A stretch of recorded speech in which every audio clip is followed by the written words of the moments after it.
welcome back to Get Down to Business. Joining us today is a man who describes himself as a walking crucible.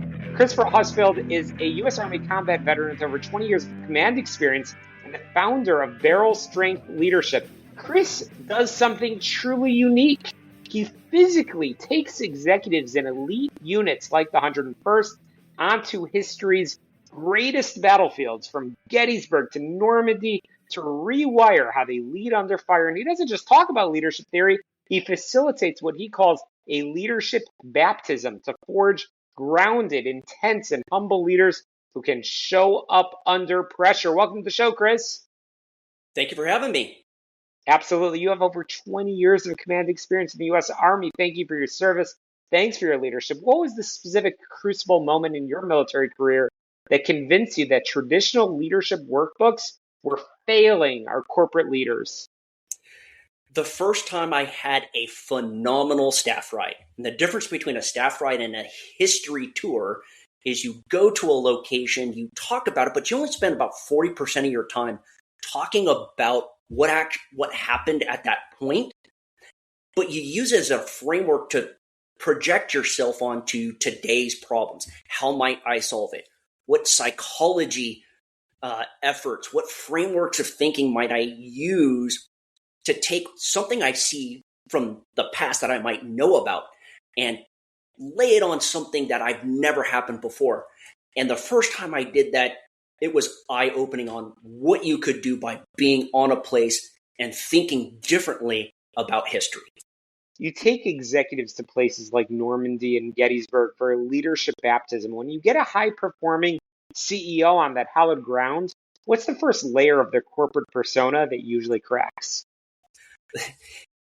When you ask someone whether or not they've ever worked for a toxic, absent, or politically appointed leader, and everyone goes, absolutely. And then you ask them, now, how do you recognize it in your subordinates and your subordinate organizations? Do you have a way of seeing that? And suddenly they start thinking about that all their metrics are performance-based, not necessarily effectiveness-based, or that they don't know how their subordinate organizations run. And that becomes an eye-opening moment. You've trained and led some very, very well-known units like the 101st Airborne Division. You and I were talking offline about the 82nd, which is the premier airborne unit in the entire United States military. What's a battlefield-tested framework for making high-stakes decisions that a small business owner can use tomorrow morning when their own front line feels like it's collapsing? How do you grant authority and responsibility? You and I both know that having the authority to do something and the responsibility can really empower your subordinate leaders if you know them, if you know their capabilities, if you know their capacity to do something. You can really allow them to do incredible things in your name when you're not there. And I think that can be a very powerful thing, regardless of what business vertical you might be or in a high-performing military unit. Chris, we talk about stewardship of values on the show. How do you use the history of these legendary battlefields to help a leader identify the values that they're truly willing to fight for when everything is at stake? Ooh, that's a great question. When you're talking about values, you can talk about values of either individual leadership, the culture or values of an organization, what you value in leadership. There are lots of different ways of stewarding that and helping transpose what happens out there and maybe the culture of elite organizations, elite military units, how they performed well. But I also love elite units that did not perform well, or even good units that did not perform well, as a way of going, see, even the best can have faults. How do you mitigate those risks in a way that stay true to your values as an organization? And you say you forge leadership rather than talk about it. What's the difference between an immersive experience and a standard corporate retreat? And why is that distinction critical for organizational culture? A corporate retreat is typically, let's go to a hotel. We're going to sit in a conference room. We're going to be talked at with PowerPoint. The minute you get out in some place and you're standing 2 to 3 feet from everybody, looking them in the eye, and then pointing out what happened and where it happened, and then asking leading questions that force them to put themselves in that position, I think is really the crux of an immersive experience that really gets them out of the typical corporate retreat. We're not doing trust falls. We're not, this is my patented 5-point leadership program. I'm going to challenge you on the way you think, why you think it, and how it benefits your organization, or whether or not it's actually creating frictions and challenges for you to develop and achieve the goals that you want. And how does a leader stop reading about leadership and start living it when they're sitting back in a quiet office in Chicago? You and I both know in the military, there's this thing called leadership by walking around. Yeah. How do you get out of your office? How do you dedicate the time to know your people, know your organizations, visit where they're at?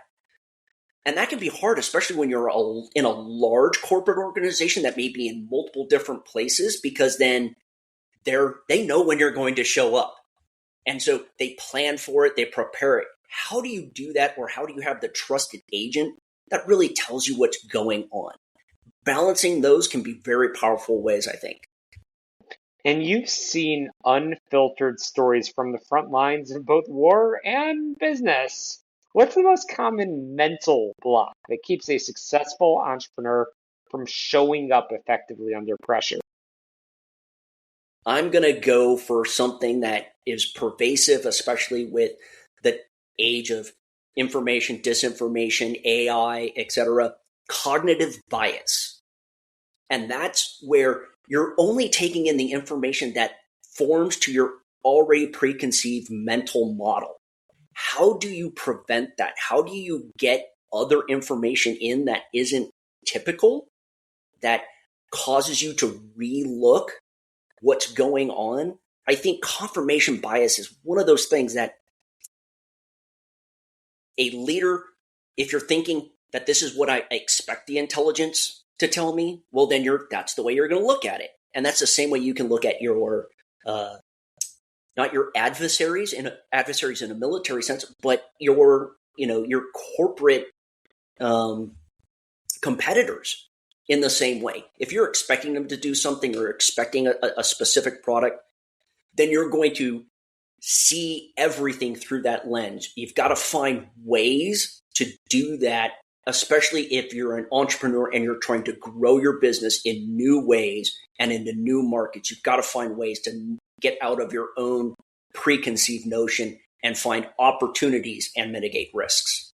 And finally, for the person listening who feels like they're currently in a chaos phase of their growth, what's the first barrel strength lesson that they should apply to regain their command and lead their team forward? Invest in their people. Number one and first and foremost, find the right people for your organization, find the right leaders. Just because they were good at doing X doesn't mean that they're ready for that next layer. You've got to invest in them. You've got to give them authority. You've got to give them training. You've got to give them the responsibilities and find the right ways to mitigate risks by allowing them that empowerment. That's really hard when you're talking about dollars and cents and whether or not there's paychecks or that this venture capital team is going to invest in your company next week. Chris, I want to leave the final word over to you. You're the founder of Barrel Strength Leadership, come in after decades of leadership experience in the United States Army, and you're doing some awesome stuff for the corporate community and entrepreneurs, and I know people will want to get in touch. How can they do so? LinkedIn. I'm Barrel Strength Leadership is on there. We're on Instagram, Facebook. BarrelStrengthLeadership.org is the website. You can take a look at our services. There's everything from veteran mentorship. If I can speak, to how we do corporate things to help companies really take themselves to their next level. Absolutely, Chris. Really appreciate you coming on the show. Appreciate your leadership. Appreciate your service. And we'll definitely be linking in the show notes and following your work. And of course, we can't wait to bring you back on real soon. We're going to squeeze in a quick break, some headlines, commercials. When we come back, a lot more small business jobs and entrepreneurship. Don't touch that dial. We'll be right back.